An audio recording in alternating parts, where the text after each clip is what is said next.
메르세데스의 새로운 미드사이즈 SUV가 한국 땅을 찾았습니다.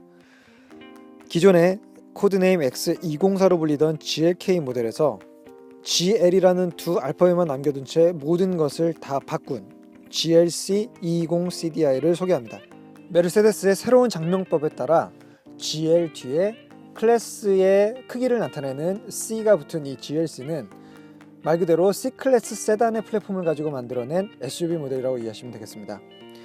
C클래스가 그러했듯이 GLC 역시 구형보다 훨씬 더 길어지고 넓어지고 보다 더 안정적으로 도로를 껴안는 듯한 비율의 차체로 태어나게 되었습니다.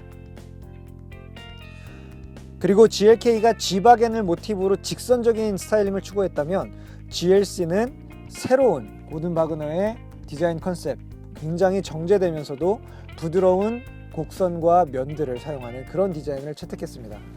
지금 운전석을 실장 180 이상 되는 체격에 맞춰서 최대한 뒤로 빼놓은 상태입니다. 그런데 그런 상황에서도 지금 현재 다리 공간 여유가 있게 느껴지고요. 그리고 무릎 공간은 아주 넉넉하게 남아 있습니다. 헤드룸 공간 역시 굉장히 여유 있게 남아 있는 것을 확인할 수가 있습니다. 중앙에는 이 센터 암레스트가 절연되어 있고요. 이 사이에는 접이식 컵홀더가 마련되어 있습니다. 뒷좌석 승객을 위한 이 에어컨 히터 벤트도 굉장히 고급스럽게 마무리가 되어 있습니다. 그리고 열선 시트가 이 뒷좌석에 기본으로 들어가 있는 걸 확인할 수가 있습니다. 그 트렁크 공간 확장을 위해서 이 버튼 한 번으로 원터치 폴딩을 할 수 있는 그런 기능이 들어가 있는데요.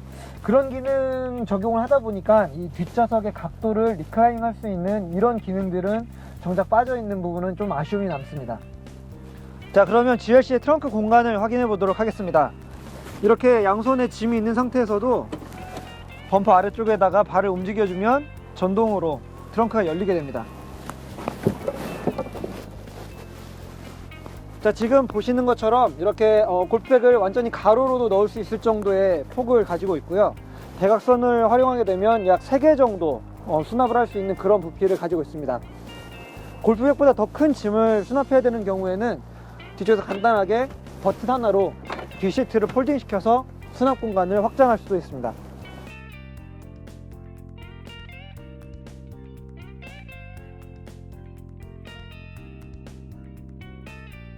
GLC 인테리어입니다. 저는 지금 이 차를 처음 타보고 정말 감탄을 하지 않을 수가 없었는데요.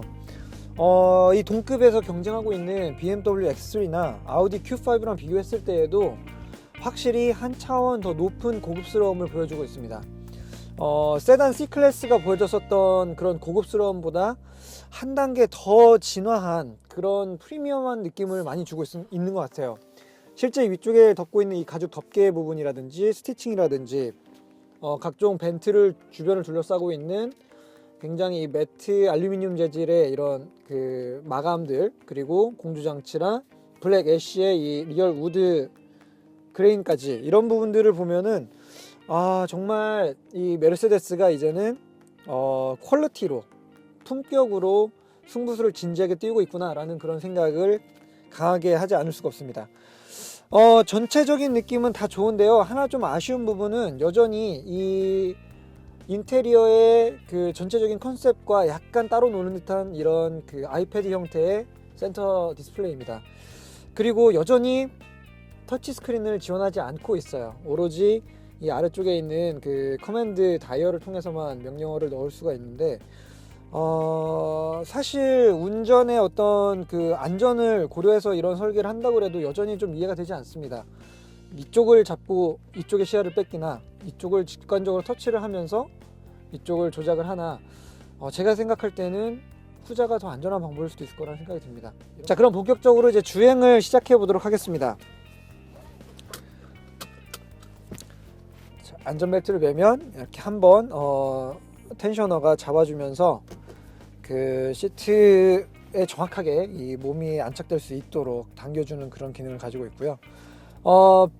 메르세데스 요즘에 이제 시프팅 레버가 전부 다 컬럼 오른쪽으로 자리를 잡고 있습니다. 여전히 호불호가 나뉘는 세팅이긴 합니다만, 개인적으로는 이 가운데 기어 레버를 없앰으로써 굉장히 좀 넓은 공간, 그리고 또 디자인적인 자유도를 높일 수 있다는 면에서 개인적으로는 좋아하는 그런 구성이긴 합니다. 다만 컬럼 왼쪽 편에는 막대기가 3개가 나와 있습니다. 방향지시등과 이 와이퍼를 조작하는 레버, 그 아래에는 이제 이 스티어링의 텔레스코픽을 조작할 수 있는 전동 그 레버, 그리고 또 그 아래는 크루즈 컨트롤을 컨트롤하는 이 레버가 있는데, 아마 익숙해지시기 전까지 이 차를 처음 운전하시는 오너라면은 조작할 때 서로 막대기가 조금 헷갈려서 힘든 부분들도 분명히 있을 것 같습니다.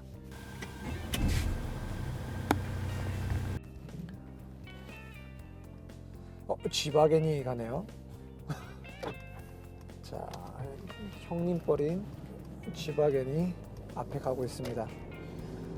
G바겐은 현재 메르세데스 SUV 라인업 중에서 유일하게 G라는 단어 하나만을 쓰고 있는 클래스이긴 하죠. 그만큼 저 차량에 부여하고 있는 어떤 특별한 그런 그 원족격인 그런 지위를 계속 유지를 해주고 있습니다.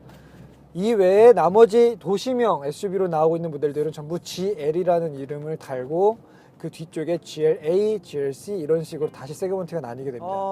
이 차량의 엔진은 여전히 그 전세대 GLK에 올라갔었던 2.2 CDI 엔진 170마력의 그 파워 유닛을 가지고 있습니다. 물론 유로6 기준으로 그 배기가스는 훨씬 더 깨끗해지기는 했지만요. 분명히 그 배기량 대비 출력으로 봤을 때 개선이 없었다라는 부분은 안타까운 부분이긴 합니다. 하지만 그 낮은 출력 때문에 이 차량이 나가는 가속 성능이 굼뜰 것이다 라고 판단하는 것은 약간 섣부른 부분이 있습니다. 직접 저희가 그 테스트 기계를 통해서 확인을 해본 결과 이 차량의 정지 100km까지의 그 출발 가속은, 자, 지금 100km까지 가속 테스트를 시작하겠습니다.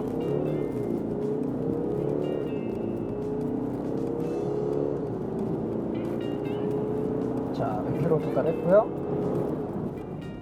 자, 지금 이 차량이 그 윈터 타이어를 꼽고 있고요. 그리고 성인 2명이 탑승을 하고 있는 상태입니다. 공차 중량이 2톤 가까이 되는 무게에 170마력이라는 엔진 수치를 감안한다면은 기대 이상으로 굉장히 빠른 가속력이라고 저는 평가할 수 있을 것 같습니다.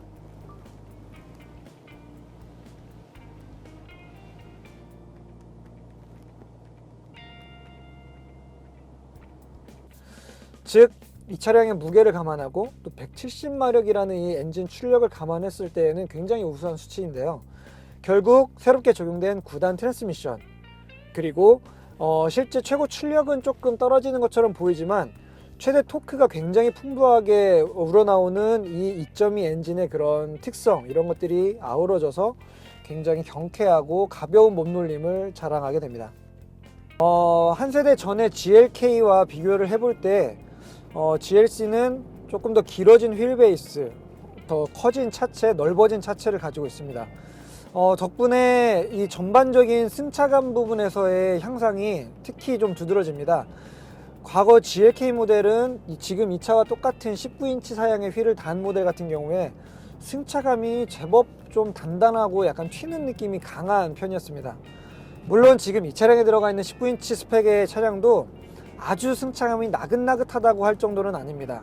그 거친 요철을 지날 때에는 약간의 그 큰 충격량을 실내로 조금은 전달합니다만, 과거 GLK의 승차감이랑 비교해 봤을 때에는 굉장히 부드러워졌다라는 느낌이 제일 강하게 듭니다. 자, 메르세데스 포매틱은 사실 사륜구동의 이 전자지능 시스템 중에서도 굉장히 우수한 트랙션을 확보할 수 있는 기술 중에 하나입니다. 자, 이렇게 굉장히 가파른 오르막을 올라가고 트위스트 되는 상황에서 바퀴 한쪽이 뜨는 상황에서도 침착하게 차량을 앞으로 밀어 올려주는 이런 든든한 사륜구동 접지력을 확보할 수가 있어요.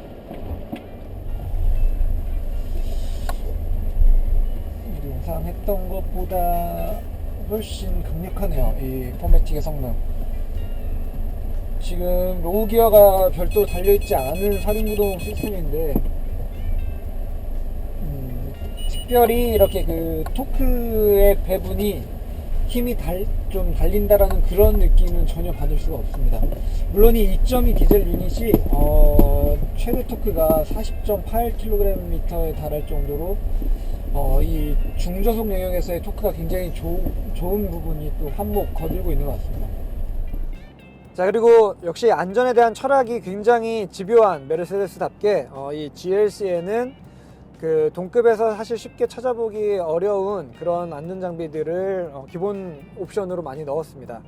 특히 그 중에 이 전방 그 차량과의 어떤 거리를 측정을 해서 속도 제어를 해줄 수 있는 디스트로닉 이런 기능들과, 그리고 사각지대의 장애물들을 감지해서 사각지대 그 경고를 해주는 그런 장비들, 그리고 전후방의 주차 센서, 그리고 후방 카메라, 이렇게 그 굉장히 좀 다양한 안전 장비들을 만들하고 있고요. 그리고 어댑티브 LED 헤드램프 역시 그 운전대 방향에 따라서 스스로 왼쪽 오른쪽으로 이렇게 빛을 따라서 비춰줌으로써 야간 주행 시에 보다 안전한 그런 시야를 확보해 주는 데 도움을 주고 있습니다.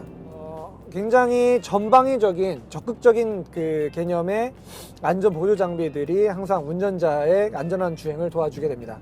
자, 9단 변속기가 사실 지금 업계에서 만날 수 있는 가장 높은 단수의 변속기입니다. 물론 폭스바겐이 곧 10단 변속기를 출시를 하겠지만요, 현재로서는 9단 변속기가 가장 높은 단수의 변속기인데 타사에서 나왔던 9단 변속기들이 여러 트러블들이 좀 많이 있었던 게 사실입니다. 실제 오너들의 이 컴플레인들이 약간 있었던 부분이 있었는데요, GLC의 9단 트랜스미션도 어떨지 굉장히 궁금했습니다. 그런데 지금 일단 운전을 해보고 수동 모드로 바꿔서 패들 시프터를 통해 가지고 변속을 좀 해보니까 일단 패들 시프터의 이 입력에 대한 반응은 굉장히 빠릅니다. 제가 레이서의 기준으로 좀 엄격하게 봤을 때에도 이 정도면은 굉장히 즐겁게 운전할 수 있겠다라는 느낌을 줄 정도로 아주 빠른 바늘의 움직임을 볼 수 있고요. 마지막에 최고 단수인 7단, 8단, 9단까지 올라가는 이 부분 역시 좀 부드럽게 낮은 속도에서도 잘 올라갈 수 있는 거를 기대를 했습니다만 최고 단수인 9단 부분까지는 올라가기 위해서는 제법 많은 속도를 내야지만 변속이 되는 걸 확인할 수가 있었습니다. 조금 안타까운 부분이네요. 시속 한 80에서 뭐 85 사이에서 9단 기어가 들어간다고 하면 항속 연비가 굉장히 좋을 것 같은데 실질적으로는 거의 90에서 100km 이상 가까이 가야지만 9단 기어가 체결이 되고 90km 이하로 떨어지는 순간 바로 8단 기어로 내려오는 그런 시프팅 프로그램을 가지고 있습니다. 시속 100km 9단 기어가 물려있는 상태로 항속 주행을 하는 경우에는 연비가 거의 리터당 20km 이상을 마크를 하는 수준입니다. 아마 GLK 대비했을 때 유선형 디자인으로 바뀌면서 CD 개수도 많이 낮아졌고, 그리고 기존 모델보다 기어 단수도 2단이 더 늘었기 때문에 항속 주행 기준이라고 한다면은 연비 향상 효과는 체감 효과는 굉장히 클 것으로 기대가 되고 있습니다. 물론 그 가벼운 몸놀림을 보여준다라고 아까 설명을 드렸지만 물론 스포츠카는 아닙니다. 그 급가속을 했을 때 RPM이 4000rpm 이상으로 올라가는 경우에는 좀 빠르게 토크가 감소되고 있다라는 느낌을 주고 있는데요, 이 엔진의 특성이 그렇습니다. 고회전대로 힘을 몰아쓰는 특성이 아니라 오히려 낮은 RPM 실용 영역 구간에서 토크를 많이 뽑아쓰고 높은 RPM에서는 토크를 손해보는 그런 세팅이기 때문에 최고 출력은 좀 낮습니다만 실용 구간에서의 이 충분한 가속력은 언제든지 누리실 수가 있다라고 말씀을 드릴게요. 오늘 하루 아침부터 지금 이렇게 해가 저문 늦은 밤까지 하루 종일 GLC와 시간을 보내봤는데요, 새로워진 스타일링, 그리고 훨씬 더 고급스러워진 승차감, 9단 트랜스미션이 적용된 새로운 파워트레인, 그리고 무엇보다도 정말 이 동급의 다른 차종들과 확연히 구분되는 아주 고급스러운 느낌의 인테리어 패키지까지 정말 모든 면에서 딱히 흠을 잡을 구석은 없어 보이는 그런 매력 덩어리 GLC 모델인 것 같습니다. 아무래도 저는 오늘 이 시승을 마치고 내일 메르세데스 전시장에 가서 견적서를 한번 받아봐야 될 것 같습니다. 지금까지 아시아투데이 강병이었습니다. 깜빡깜빡.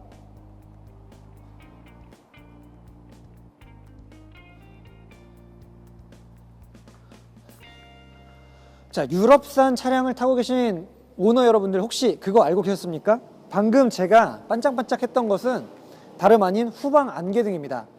유럽산 차량들은 이 후방 안개등이 대부분 기본 적용이 되어 있는데요. 우리나라 고객분들, 운전자분들은 이 후방 안개등 사용을 제대로 잘 못하는 경우들을 도로상에서 많이 보게 됩니다.